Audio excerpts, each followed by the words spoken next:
안방 침대에서 주무시는 건 자제해 주세요. 아니, 남도 아니고 가족들인데 뭐가 어때서 그래? 그리고 다른 사람도 아니고 엄마잖아. 아무리 엄마라도 부부 침대인데 남들이 저희 침대에 쓰는 거 싫다고요. 다들 왜 이렇게 예의가 없어요? 가고 나면 이불 빨래를 하면 되잖아. 왜 그렇게 예민하게 구는 거야? 그리고 이게 예의식이나 나올 일이야? 당연하죠. 안방은 들어가지 않는 게 상식이잖아요. 그럼 내가 상식이 없는 사람이네. 세상에 부모한테까지 그렇게 하는 집이 어디 있어? 그게 최소한의 매너라고 생각해요. 저희는 안 씻으면 침대에 눕지도 않아요. 오늘 이야기 속 주인공은 69세 남혜순 씨입니다. 그리고 그녀의 아들 며느리에 관한 이야기이죠. 남 씨는 아들 며느리의 무정함에 기가 찼습니다. 이런 게 과연 더 이상 가족이라고 부를 수 있는 사이인가 싶었습니다. 요즘 사람 하지만 이렇게 부모 자식 간에도 선을 그어야 하는 것인가 하는 생각에 슬프기까지 했습니다. 아들네 집에 가서 침대에서 한숨 자는 것도 안 된다는 아들 며느리가 어이가 없기도 했습니다. 가족끼리 서로의 침대에서 자는 게 뭐가 문제인지 몰랐습니다.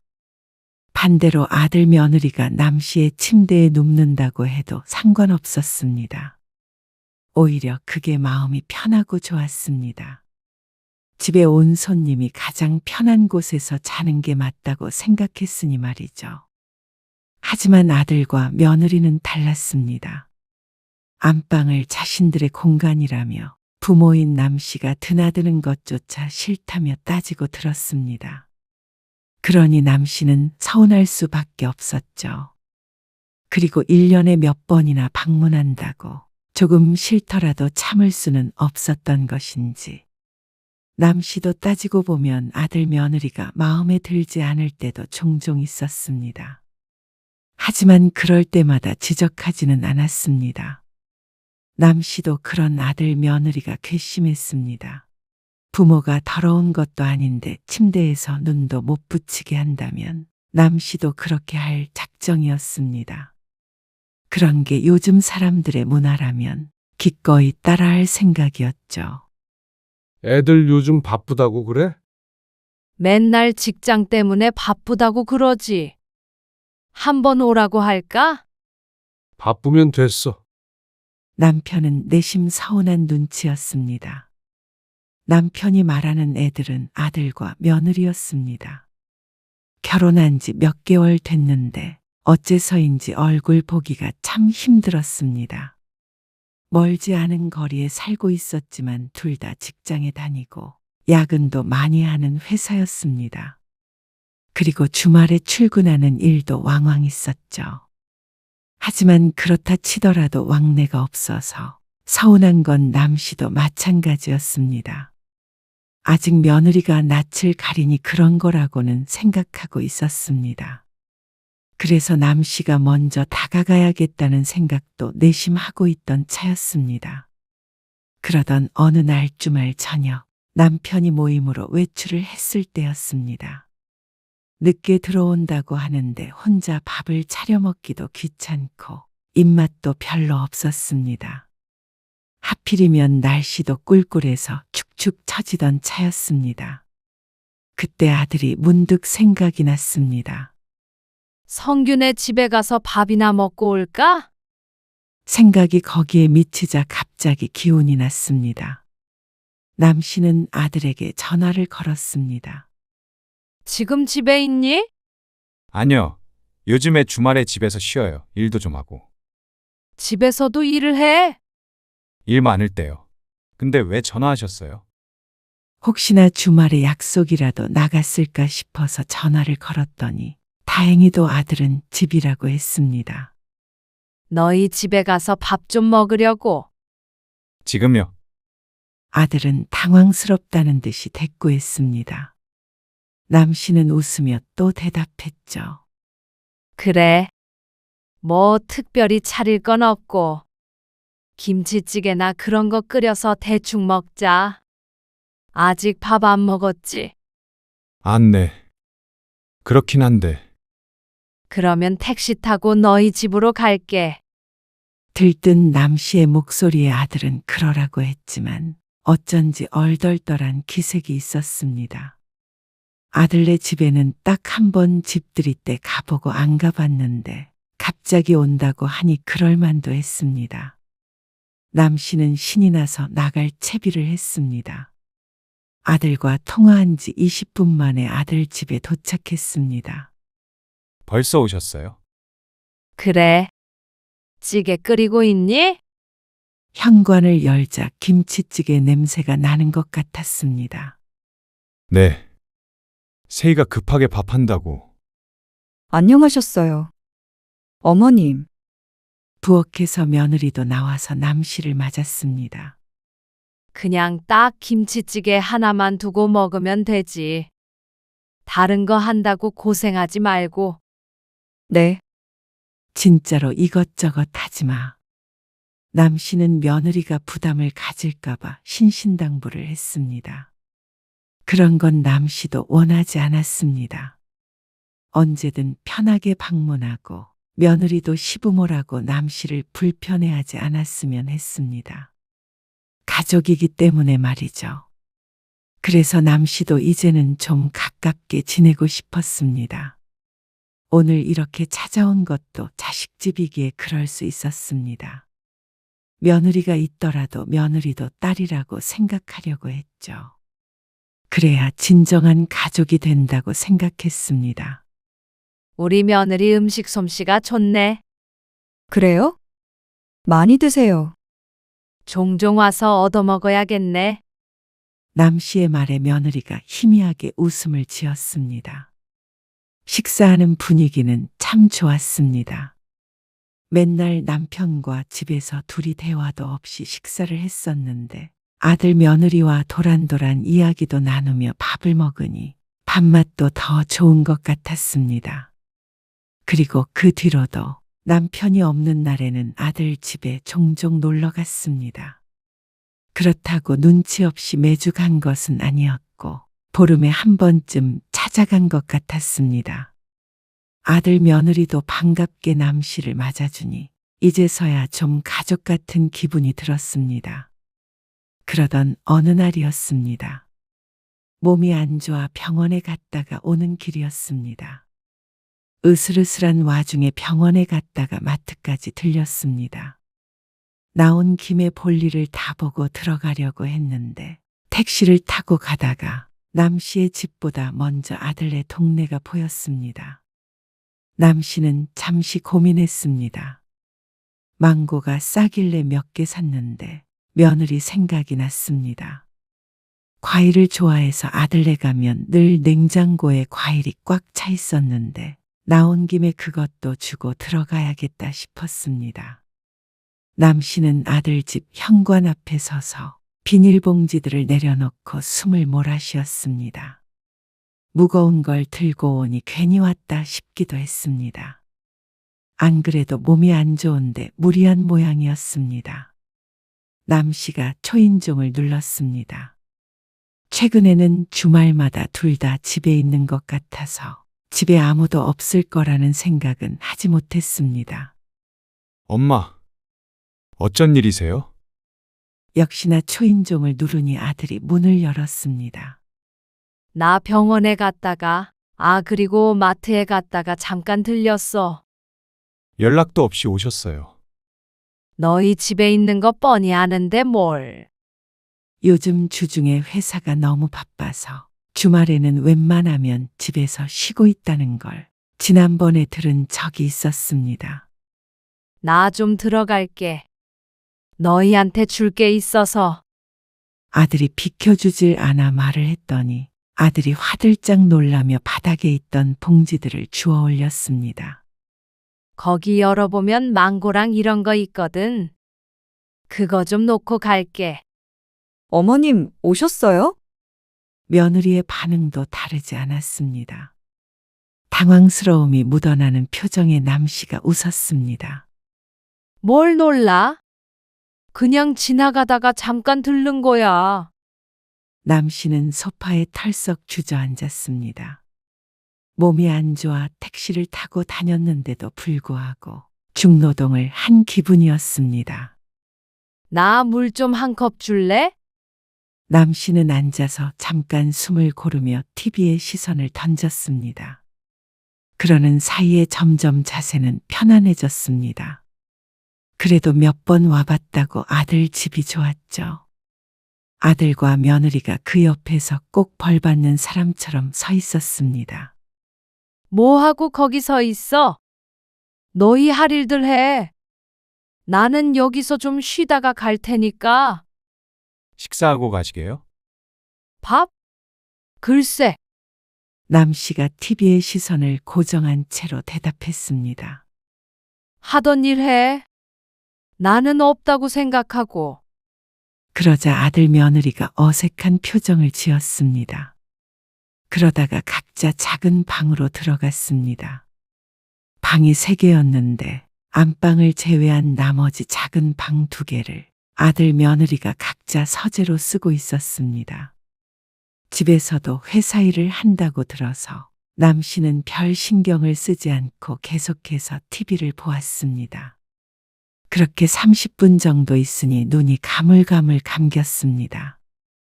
남 씨는 점점 소파에 비스듬히 누웠습니다. 쿠션을 베개 삼아 머리를 대고 다리를 쭉 뻗었습니다. 남 씨의 집에 있는 소파는 크기가 작고 딱딱한 편인데 아들네 소파는 어디서 샀는지 모르겠지만 남 씨의 것보다 훨씬 편했습니다.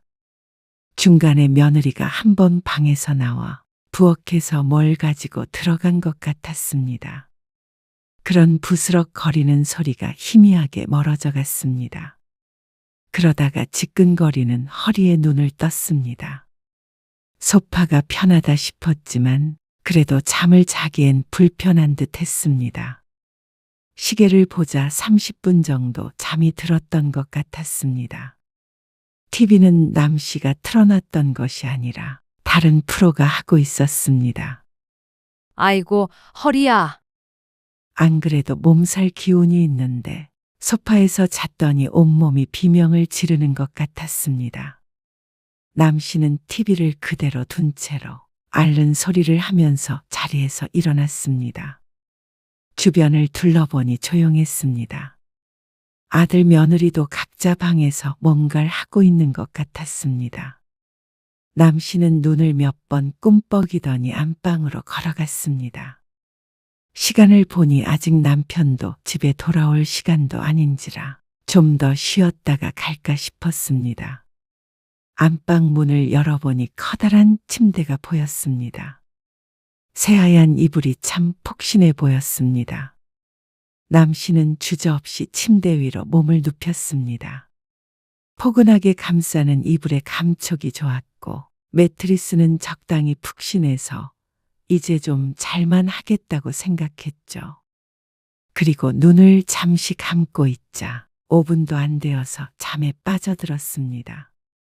어머님, 며느리의 목소리와 갑자기 쏟아지는 밝은 빛에 남 씨도 눈을 떴습니다. 정신이 없어서 여기가 어딘지 몇 시인지 몰랐습니다. 어머님, 여기서 주무셨어요? 집에 돌아가신 줄 알았어요. 그제서야 자신이 아들 집에 와 있다는 사실을 기억해냈습니다. 아, 깜빡 잠이 들었어. 아까 병원 다녀왔다고 했잖아. 몸이 축 처지네.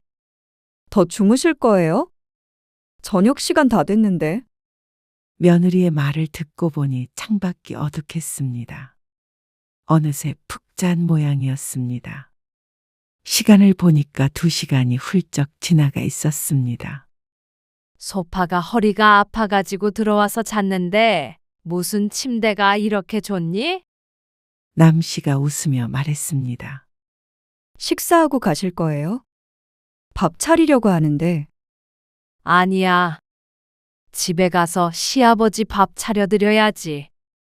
안 그래도 휴대폰을 확인하니까 남편에게 전화가 들어와 있었습니다.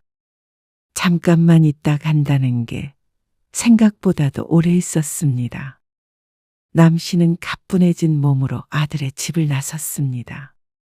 푹 쉬었더니 몸살 기운도 조금 사라진 것 같았습니다. 그리고 얼마 안 있어서 남 씨 부부는 기쁜 소식을 듣게 되었습니다. 임신? 네. 8주 됐어요. 아이고, 잘 됐다. 남 씨에게 있어 첫 손주였습니다. 기쁠 수밖에 없었습니다. 남 씨는 그 얘기를 듣고 아들네 집에 더 자주 드나들게 되었습니다. 대부분은 며느리 몸에 좋다는 음식을 챙겨서 갔습니다. 이제 곧 둘이 아닌 셋이 남 씨를 기다릴 거라고 생각하니까 매일매일이 기분이 좋았습니다. 그리고 얼마 뒤에 시집에서 큰 행사가 있었습니다. 남 씨 부부도 아들 내외와 함께 시골에 내려갔습니다. 거리가 멀어서 남 씨 가족은 시누이 집에서 하루 묵게 되었죠. 그냥 호텔에서 하루 자는 게 낫지 않아요? 이 근처에 좋은 데도 없어. 뭐 하러 돈 쓰니? 고모 집에 방도 남는데. 그래. 성규야. 고모 집에서 자면 되지. 그런데 아들 며느리는 불편한 눈치였습니다. 조카가 미국에 살고 있어서 시누이 부부만 살고 있어 방이 2개나 남았습니다. 세희 너는 나랑 여기서 잘까? 남자들은 거실에서 자라고 그러고. 여기서요? 그래. 여긴 안방이잖아요. 그러니까 너랑 나랑 둘이 자면 되지. 남 씨의 말에 며느리가 남 씨의 시누이 눈치를 봤습니다. 고모 괜찮죠? 아, 안방에서? 그래요. 우리가 작은 방에서 잘게. 임신했다며? 편한 데서 자야지. 아니에요. 제가 작은 방에서 잘게요. 그래도 손님이 어떻게 안방에서 자요? 며느리가 극구 마다했습니다. 남 씨가 웃으며 며느리에게 말했습니다. 가족끼리 손님이 뭐야? 안 그래요? 고모, 아, 그렇죠. 괜찮아. 자도 돼. 원래 이럴 때는 어디서 누가 자는지도 몰라. 거봐. 옛날이었으면 거실에서 20명씩도 자고 그랬습니다. 안방이고 작은 방이고 그냥 머리 두는 사람이 먼저 자는 것이었고 말이죠. 며느리가 별 걱정을 다 한다 싶었습니다. 며느리의 성격이 좀 특이하다고 생각하고 말았죠. 그런데 어느 날 남 씨가 아들네 집에 방문했다가 또 안방에서 잠깐 눈을 붙인 적이 있었습니다. 1시간쯤 잠이 들었는데 그날 저녁에 아들에게서 연락이 왔죠. 엄마, 한번 말씀드리려고 했는데요. 안방에서 주무시는 건 자제 좀 해주셨으면 해서요. 뭐? 왜? 소파에서 쉬셔도 되고요. 안방은 좀 개인적인 공간이잖아요. 아들의 말에 남 씨는 다소 당황스러운 기분이 들었습니다. 그리고 저희는 외출복 입고 침대에 안 눕거든요. 그래서 찝찝하다는 거야? 집에서 씻고 간 거야. 그래도요. 정 그러시면 작은 방에 침대 하나 놔드릴게요. 아이고, 뭘 그렇게까지 해. 너희도 참 별나다. 침대에 좀 누우면 어떻다고. 우리가 남도 아니고. 너무 그렇게 까탈스럽게 살지 말어. 애기 낳으면 더 하겠네. 애도 그러면 부모 닮는 거야. 무던하게 살아야지. 남 씨는 아들에게 잔소리를 조금 했습니다. 기분이 상하지 않았다면 거짓말이었습니다. 남 씨가 아들네 집에서 자주 가봤자 그리 많지도 않았습니다. 간다고 무조건 침대에 눕는 것도 아니었고 말이죠. 고작 2~3번 그렇게 했다고 전화까지 해서 안방은 자제해 달라는 게 조금 기가 막혔습니다. 결혼하기 전에는 아들과 네 침대 내 침대 딱히 구분하지 않고 지냈으니까 더더욱 그랬습니다. 아무래도 며느리가 한마디 한 것 같았죠. 그리고 몇 달 뒤 명절 때였습니다. 이번 명절에는 작은 아빠랑 고모도 올라오신다고 하네. 아, 정말요? 그래. 현성이랑 혜진이도 온대. 애들 다 데리고. 그래서 너희 집에서 놀려고 하는데 어떻게 생각해? 저희 집이요. 그래. 우리 집보단 너희 집이 넓잖아. 아, 음식 같은 건 따로 안 해도 돼. 각자 먹을 음식들 가져오기로 했으니까. 남 씨의 말에 어두웠던 아들의 표정이 조금 밝아지긴 했지만 꺼리는 기색은 여전했습니다. 앞으로 이렇게 모이는 일도 거의 없을 텐데 조금 불편해도 참어. 세희한테 일 안 시킬 거니까 걱정 말고. 행여나 명절에 임신한 며느리를 고생시킬 마음은 없었습니다. 아들이 그게 마음에 걸리는 것 같아서 콕 집어 얘기했더니 눈치를 봤습니다. 네 마음 내가 왜 모르니? 그리고 엄마도 며느리였던 거 몰라? 남 씨는 지난 명절에도 며느리에게 전 부치라는 소리도 하지 않았습니다. 집에서 몇 가지만 남편과 함께 미리 준비해 놨었죠. 남 씨가 아들을 안심시켰습니다. 그렇게 아들네서 명절을 지내게 됐습니다. 아이들까지 오게 되니까 집이 꽉 찼습니다. 어머, 너희 여기에 침대 놨어? 그런데 정말로 아들이 쓰는 작은 방에 침대가 하나 놓여 있는 게 보였습니다. 기가 차긴 했지만 이렇게까지 하는데 굳이 안방에서 잘 생각은 없었습니다. 아예 묵고 가는 것도 아니고 1시간 정도 누웠다 가는 게 고작인데 아들의 대처가 과하다는 생각도 들었습니다. 엄마 주무실 때 쓰시라고요. 고맙다. 겉으론 고맙다고 하긴 했지만 너무 손님 취급을 하니까 조금 섭섭하기도 했습니다. 아들 집에서 다 같이 식사를 하고 술도 마시며 떠들고 놀았습니다. 과일 같은 거 없나? 며느리가 자리에서 일어나려고 하자 남 씨가 말렸습니다. 홀몸도 아닌데 뭘 일어나? 그러고는 남 씨가 일어나서 과일을 씻어왔습니다. 남 씨는 며느리 고생하지 않게 설거지도 알아서 했습니다. 조카들도 있고 하니까 일손이 많아서 굳이 며느리를 시킬 것까지도 없었습니다. 그러다가 화장실을 가려는데 거실 화장실엔 누군가가 이미 들어가 있었습니다. 남 씨가 안방 화장실을 쓰려고 문고리를 잡았는데 찰컥 소리만 나고 돌아가지가 않았습니다. 뭐야, 문이 잠겨 있네. 남 씨가 뒤를 돌아보자 며느리와 눈이 마주쳤습니다.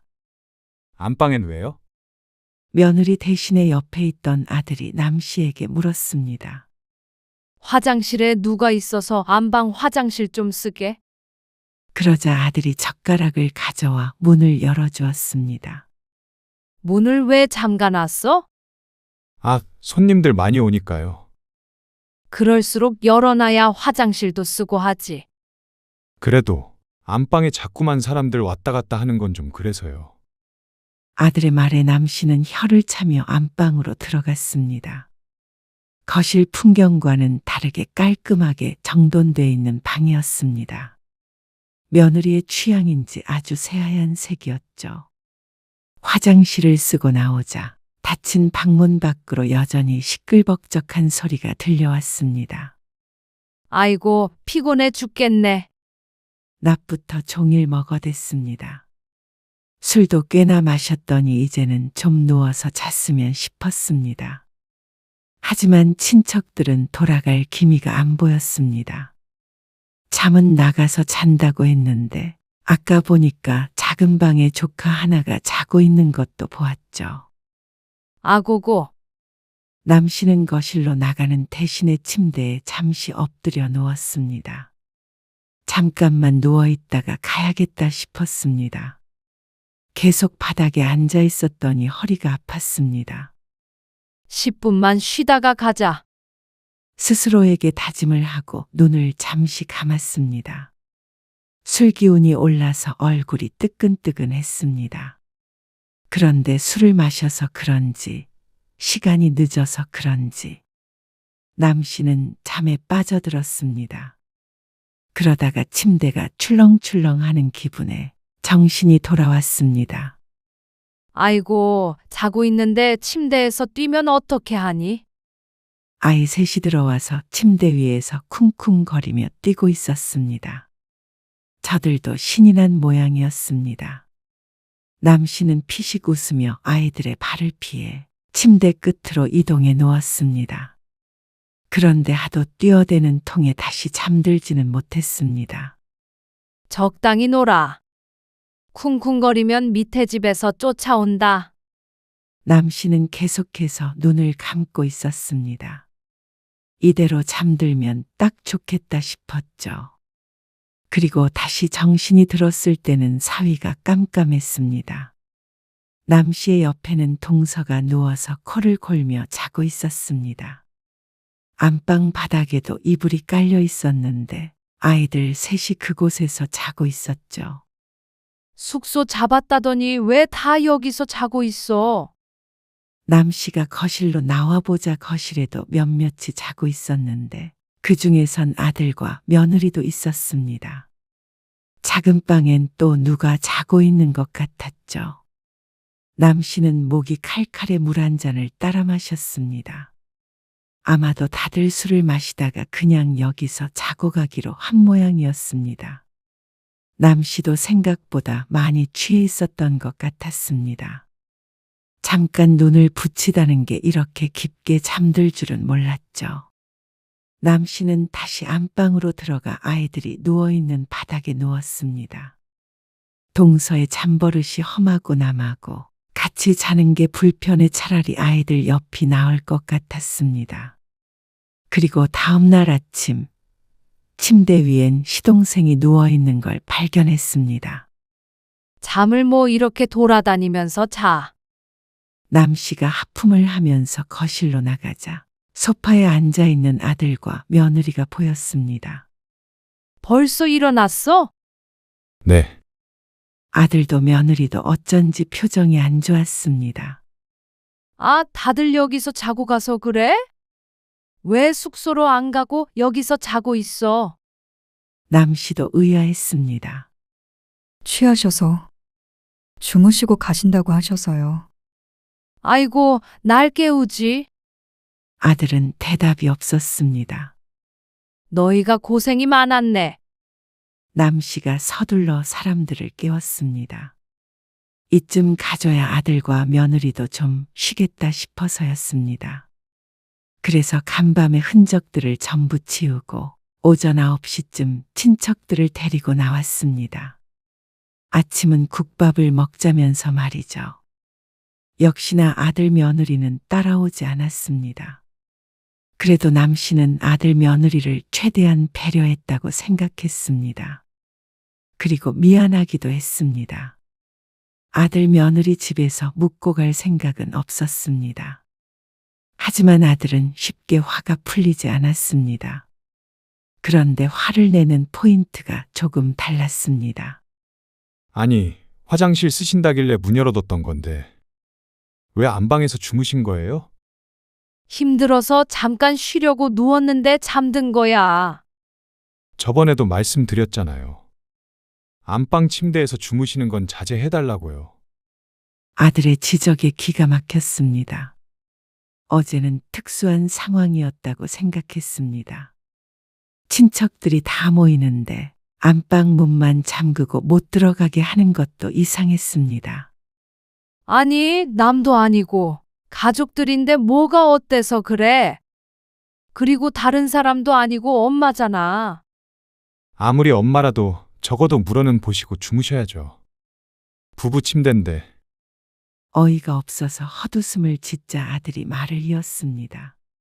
그리고 거기에서 작은 아빠도 주무셨잖아요. 작은 엄마도요.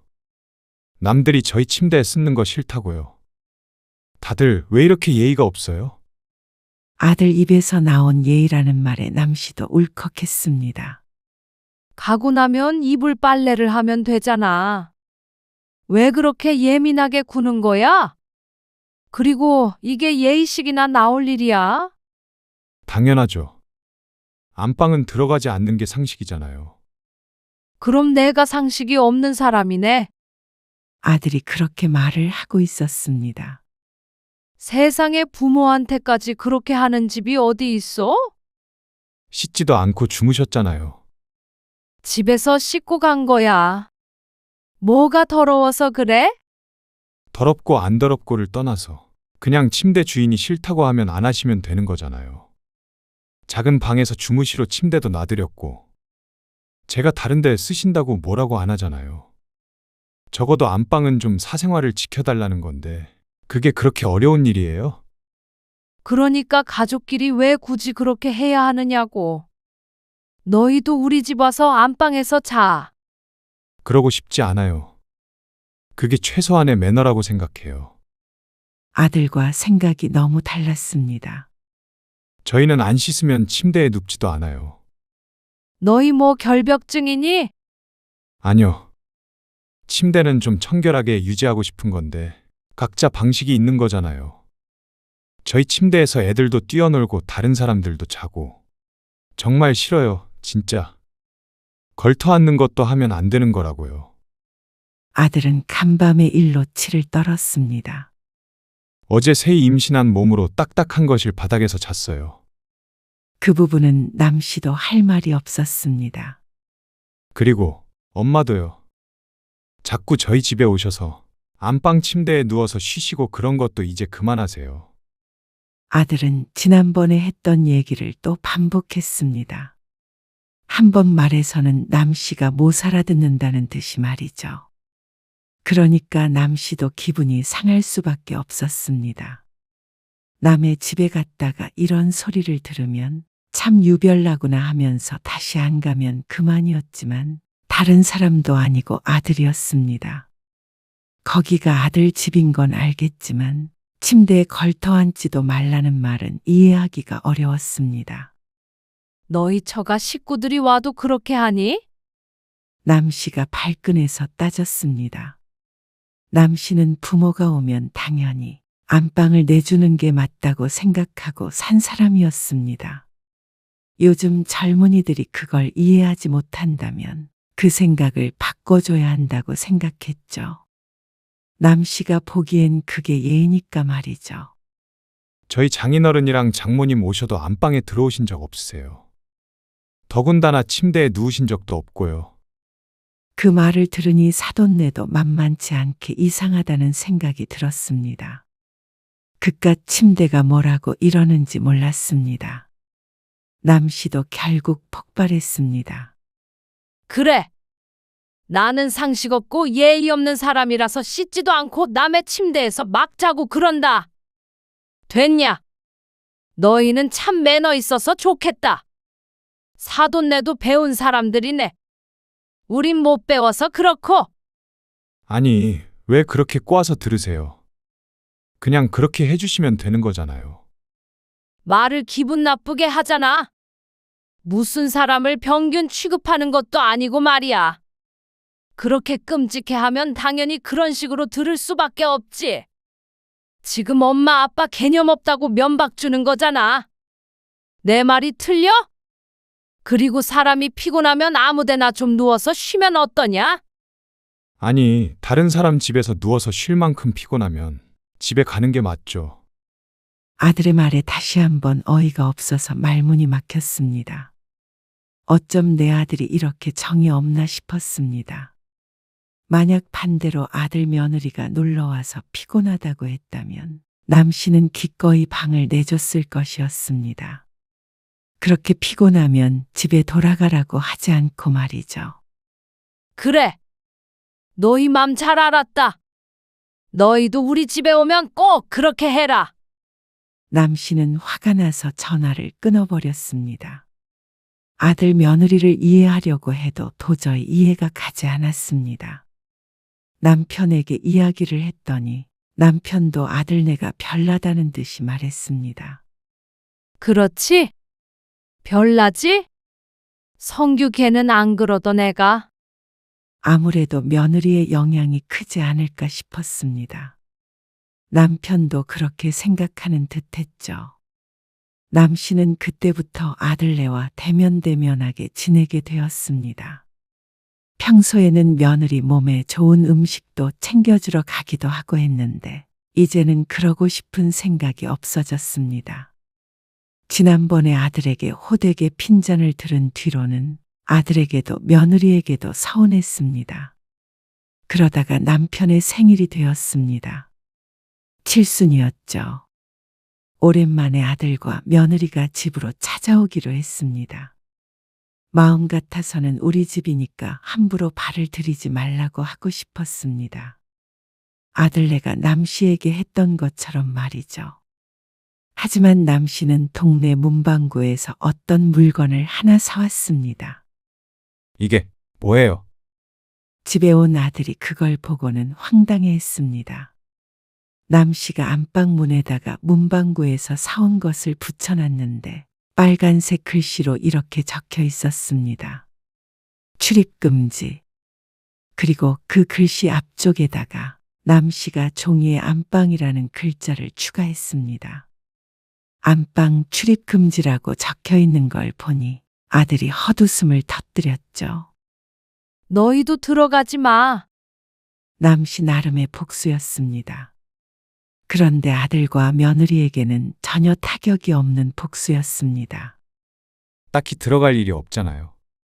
태어난 아들의 말에 남 씨의 인상이 찡그려졌습니다. 어쩐지 속이 부글부글 거리는 것 같았습니다.